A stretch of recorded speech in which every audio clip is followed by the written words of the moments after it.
উল্লাসে মেতে ওঠে পুরো কেপ ভার্দে শিবির। পর্তুগালের বেনফিকা ক্লাবে খেলা তরুণ ফুটবলার সিডনি লোপেজ যেন নিজেও বিশ্বাস করতে পারছিলেন না কি ঘটেছে।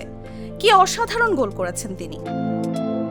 এমন চোখ ধাঁধানো নজর কাড়া গোল বছরে নয়, হয়তো দশকে দেখা যায় একটা। এবারের বিশ্বকাপের তর্ক সাপেক্ষে সেরা গোল বলা যায় আর্জেন্টিনার বিপক্ষে করা সিডনির এই গোলটি। আর্জেন্টিনা 120 মিনিটের কঠিন লড়াইয়ের পর কেপ ভার্দেকে 3-2 গোলে হারিয়ে 2026 বিশ্বকাপের রাউন্ড অফ 16-এ জায়গা করে নিয়েছে। মিয়ামিতে অনুষ্ঠিত রোমাঞ্চকর এই ম্যাচের অন্যতম নায়ক ছিলেন সিডনি লোপেজ ক্যাব্রাল। অতিরিক্ত সময়ে দুর্দান্ত এক গোল করেন তিনি। শ্বাসরুদ্ধকর মুহূর্তে আফ্রিকান দলটি 2-2 সমতা আনে সিডনি লোপেজের অসাধারণ গোলে। ডান দিক থেকে বল পেয়ে তিনি অ্যালেক্সিস ম্যাক অ্যালিস্টারকে কাটিয়ে বক্সের বাইরে থেকে জোরালো শট নেন।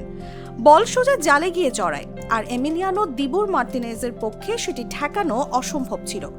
অনেকের মতে এটি হয়তো এবারের বিশ্বকাপের সেরা গোল। অসাধারণ গোলের পর সিডনি ছুটে গিয়ে গ্যালারিতে উপস্থিত নিজের পরিবারের সদস্য ও প্রিয়জনদের সঙ্গে সেই মুহূর্ত উদযাপন করেন। তবে সেই দুর্দান্ত গোলও শেষ পর্যন্ত কেপ ভার্দের জন্য যথেষ্ট হয়নি। তারা আর্জেন্টিনাকে চরম চাপে ফেলে ম্যাচকে অতিরিক্ত সময় নিয়ে গেলেও শেষ পর্যন্ত জয় তুলে নেয় বর্তমান বিশ্ব চ্যাম্পিয়নরা। নিউজ ডেস্ক, জাগো নিউজ।